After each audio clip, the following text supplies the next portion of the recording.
Hey everyone, welcome back to my channel. As you can see by the title of this video, we are doing yet another shit I'm not buying, trends I'm not trying video. You guys seem to really enjoy these, and I like how clickbaity it is, and I also like having opinions because I'm a Cancer, it's what I do. So I thought I would do another installment of this, but it's going to be more of a general, more vague video, I guess you could say. I will be pointing out to direct references and things like that, but it's going to be more of a video of stuff that we're not going to be buying or trying in 2019 as a general consensus. This is just my opinion, but of course I feel like a lot of these things are probably hot on the radar of stuff that people aren't really interested in anyway, so I hope that makes sense. Also, I hope that I can explain myself accurately enough that you guys would wound up agreeing with me if you don't exactly see my point of view when I first mention something. If I seem a little bit off here and there, I am in kind of a bad mood today, even though I just posted a video all about positivity and stuff, but I got rejected for a job already today, and I'm really frustrated with work right now, so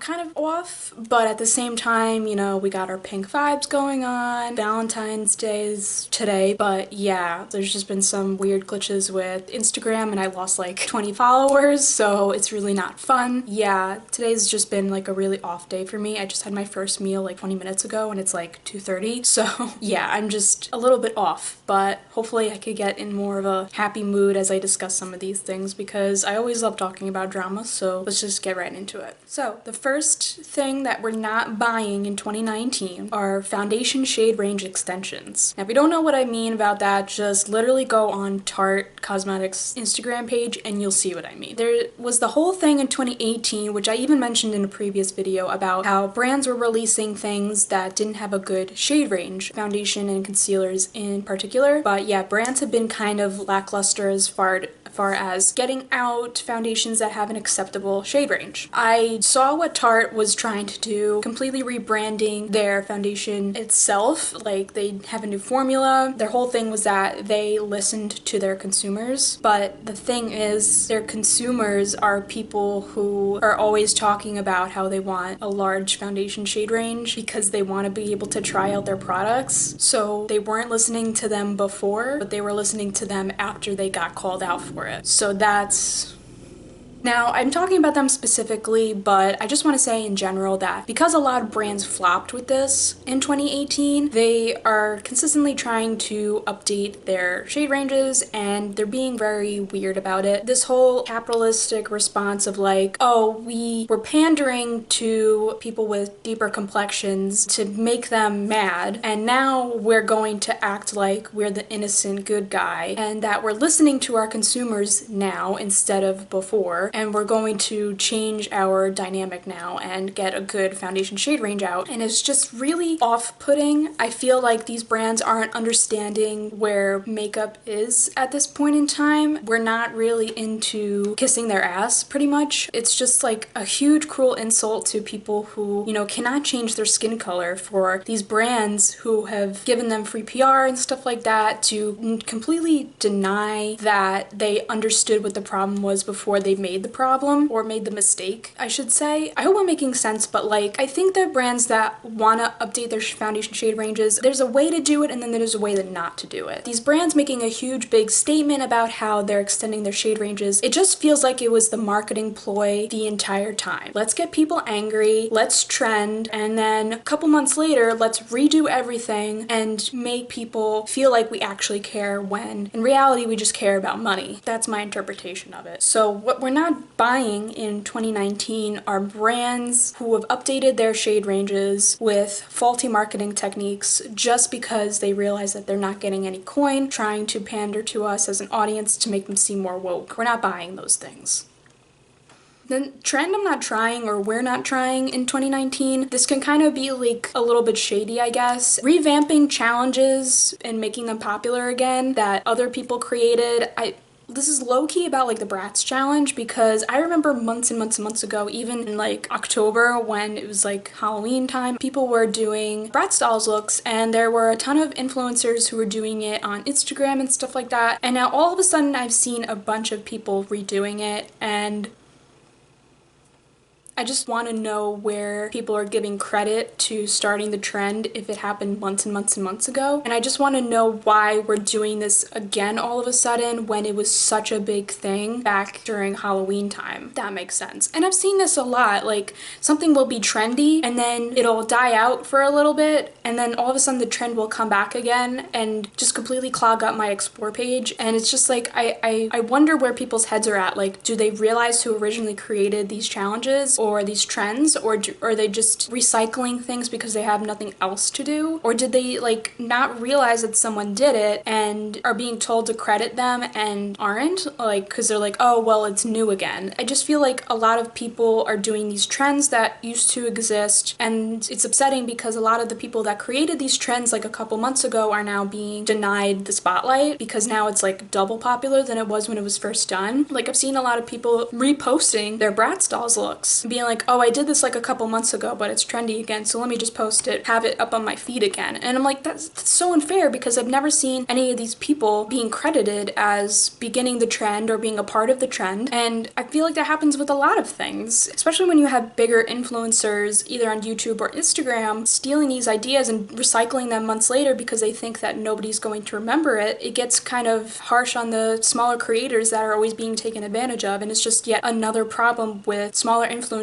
not being given the credit that they deserve. I don't want trends to be revamped if they're not done tastefully, and in general it's just like very annoying to see the same thing again that you feel like was a fever dream when you saw it originally the first time. I was just so surprised, particularly with the Bratz challenge, because I was like, wasn't this months ago, you know? Because I want people to do new things and be more creative, but I don't know, for some reason people just want to recycle things and no one's really original anymore. And then when they are, then other influencers who take those ideas aren't giving those original people credit. And it just sucks, you know? It's like a meme that keeps on being recycled over and over again, and you're like, well, I've never even seen the original one. What's happening, you know? So I just want credit to be given where credit is due as far as trends go, and I don't want trends to be recycled just so people could get more clout, you know what I mean? So yeah, that's a trend we're not trying, is copying trends and doing them over again and not giving people credit. Something that's a little bit more like general, this isn't so much popular now, but I am still seeing it and I am still annoyed by it. So shit we're not buying is face masks that have glitter in them. This was a whole big controversy like early 2018, I want to say, because a couple of brands were coming out with masks or face masks that had glitter in them, and people were like, what's the tea? And a lot of people were just like, this is really bad because glitter, if it's not face safe or eye safe, it could really cause some issues, especially when it comes to allergy and irritants. And also the fact that it's literally chunks of glitter, no matter what shape it is, that can cause microdermabrasions all over your face that are not for a cosmetic purpose, that are there to really just injure your skin, pretty much just scratching your face. Like, that's pretty random, I know, but like I just don't want to see it anymore. When it comes to skincare, I'm taking it a lot more seriously in 2019 because there are a lot of scams and gimmicks out there, and brands that want to be cutesy and fun and creating these like gimmicks are really endangering their consumers in a way that I don't think is that obvious to us when it comes to other things. Like, there are obviously carcinogens and problems in a lot of skincare and makeup that's on the shelves of any store that we go to, whether it's high-end, luxury, or it's a drugstore. Those things don't get talked about enough, but it's nice to see that when we see something as obviously bad as glitter being put into a facial product, that we all rally together and say, listen, this ain't it, chief. Yeah, in 2019 in general, I don't want to see glitter being associated with anything in skincare products. I just don't want to see brands who aren't normally associated with skin-saving ingredients to be putting crap on the shelves that could possibly hurt people, are pretty much just gimmicks to be the next trend, using this as a way to be gimmicky and be talked about and discussed, and to release a press statement saying we're sorry, and then moving on and creating the next really awful thing. So I just don't want to see it anymore, and particularly this has been very noted with glitter and face masks, and a lot of brands have done it, and a lot of brands copied the brands who did do it, and I just want everybody to be aware of what they're putting on their face, because face masks and skincare is just so near and dear to a lot lot of people. For me, yes, it's incredibly important, and I love doing skincare, and for brands to be taking advantage of their consumers, putting bad stuff in their products is just very scary, and I just want everybody to be aware of what is going on. In 2019, the shit we're not buying is really bad skincare, particularly when there's glitter involved or things that really scratch up your face. I don't want to see it, and I don't want any of my subscribers or people who I follow or follow me to be participating in that. I know it looks fun, I know it looks cute, I just don't think that it's worth it for the damage that it does to your skin. Try to get it out of your life. Shit we're not buying is glitter and face masks or just really bad shit in skincare for 2019. This is serious. It's really messed up, but I feel like it's very necessary to talk about because this has been going on for months and months and months, even years if we really want to be honest with it. I actually wanted to talk about it in my last video, but it didn't really fit in. It's the last straw. It's the drawing board. A trend we're not trying in 2019 anymore is putting a clickbait thumbnail on your Instagram video that shows you with hyper exaggerated bad skin. Enough. Stop it. Stop doing that. It is awful. It is really offensive to people who have serious problems with their face, whether it's acne or what I have, which is keratosis pilaris, or people who have rosacea, or people that just have skin disfigurements. It is not okay. It is not right, and you're not creative or talented for doing it.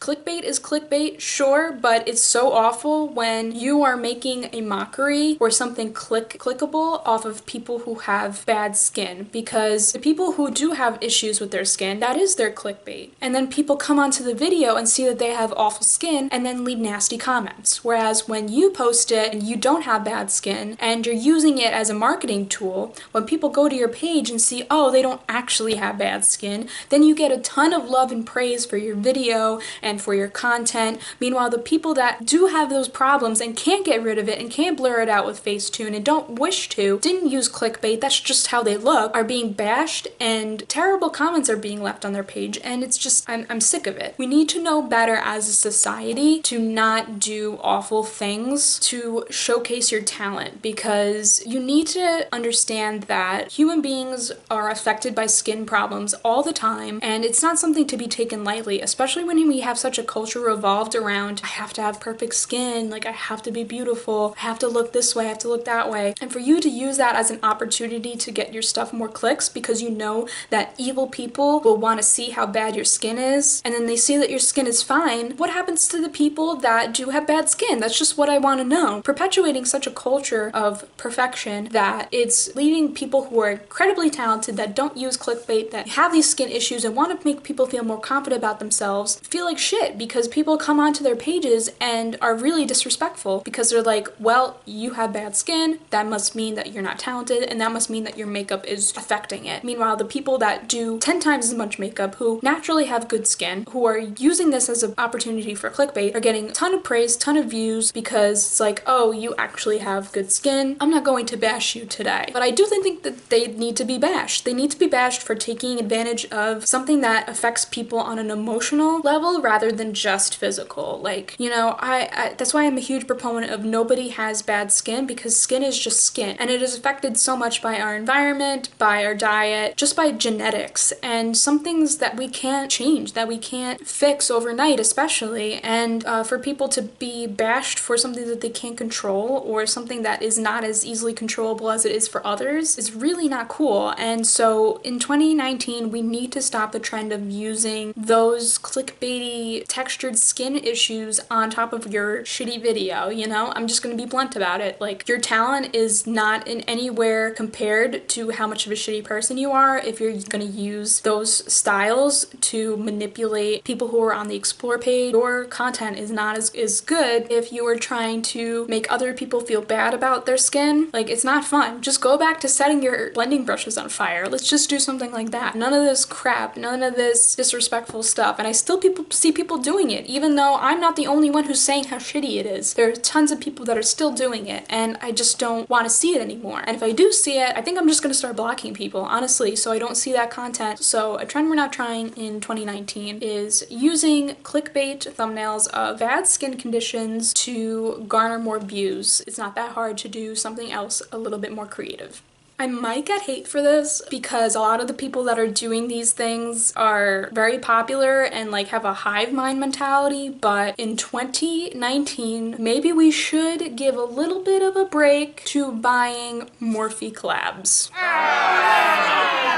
And I say this off of Jeffree Star having a recent launch of makeup brushes with Morphe, right off of James Charles having his palette. I didn't buy either of those things, one because Jeffree Star is the devil, and also because James Charles annoys the fuck out of me, and I already have a palette that is exactly like his, from Morphe. After the whole scandal with Jaclyn Hill and her Vault collection, I was like, okay, maybe I need to take a step back from Morphe and just really analyze how they are as brand, and there is shady stuff that goes on with them. You know, executives who lie a little bit to the public, that are so hell-bent on a social media presence that they fail to take care of the actual products that they produce. The fact that they give people like Jeffree Star and even James Charles such a heavy platform where they're bragging about discount codes. I know that I don't think Jeffree has one, but he is pretty much like a face of Morphe, you know? He sells all of his products on their website, or not all of them, but a few, you know? He's opened up Morphe stores and he's had launch parties and he's been to launch parties. Like, he's very much like closely knit with Linda and all the other people that are associated with Morphe. I think that 2019 needs to be the year that we give it a rest and we hold the brand accountable for some of the things that they have done. Also, just hold them accountable for promoting people that aren't necessarily good influences on makeup consumers. But the thing is that people like Jeffree and Jaclyn Hill to a certain extent, and also James, they hold so much weight with Morphe and also just the makeup community in general. They have millions of subscribers, literally, and I'm not saying that they're taking advantage of their popularity, but I know that Morphe is taking advantage of their popularity specifically. It just seems like we're just being pumped full of all these collaborations with not the best people and not the most trustworthy people either. So I think that in 2019 we need to take a break from it. I'm not saying that if they were to do a collab with Jackie Aina, who's also associated with Morphe to a certain extent, that I wouldn't buy something, or if they were to do something with Nikki Tutorials, I would want to check it out. Yeah, I just think that 2019 there needs to be a break. Don't buy every collab. I would look at the influencers that are doing it, what they have done with Morphe, what they have done for their subscriber base, the makeup community in general, and then go off of that if you want to purchase their stuff, because 2019 needs to be the year that we take heed to who is popular in the makeup community and who deserves it and who doesn't. And there are some gremlins who do not deserve to be at the top, so therefore we need to be very careful about who we're supporting. Just be wary of why you're supporting Morphe collabs and who is associated with it. Oh, this is like under the radar, I guess, but with the whole popularity of copycat beauty with Danielle Bergoli, that has been a whole thing, but I think that like that's not the only brand who is openly copying, or at least not denying that they're copying other brands, and I think in 2019 that trend needs to die, even though it pretty much just started, especially if Danielle Bergoli and her copycat endorsement is relatively new to you as a concept of brands copying other brands. But this has been going on for a while, and I've seen it a lot with other smaller brands that are now getting really popular. Yeah, I think that in 2019 we need to just take a step back and maybe not support that, because even though brands are the devil and associated with capitalism and all that is bad in the world, we still need to respect creative intent and ownership of creative property and copyright, pretty much. I know that when people steal my looks, it can get very frustrating, and especially if that drives more sales or more likes, I guess, from other people to that person who stole the look or stole the product. It can hurt the original brand that created everything, because they're like, sorry that our stuff is a little bit more expensive, but we were the originators, and it's not fair that other people that copy are being appreciated for it more just because of either the name associated to it or the pricing. So in 2019, I want to see less of brands copying others, because it's just as much of an artistic issue as it would be if one artist was copying the art style of another artist. And so this isn't just happening with our makeup community, this is happening with brands. And it's really weird to see people copying other brands for their products when, you know, people who make couches, like, they don't really copy each other. Like, people who make televisions, they don't copy each other, they just try to outdo each other. But to see brands directly copying another brand and then making it cheaper so that people are more attracted to it instead of like working on the quality, is like doing the same thing that the more expensive originator brand was doing.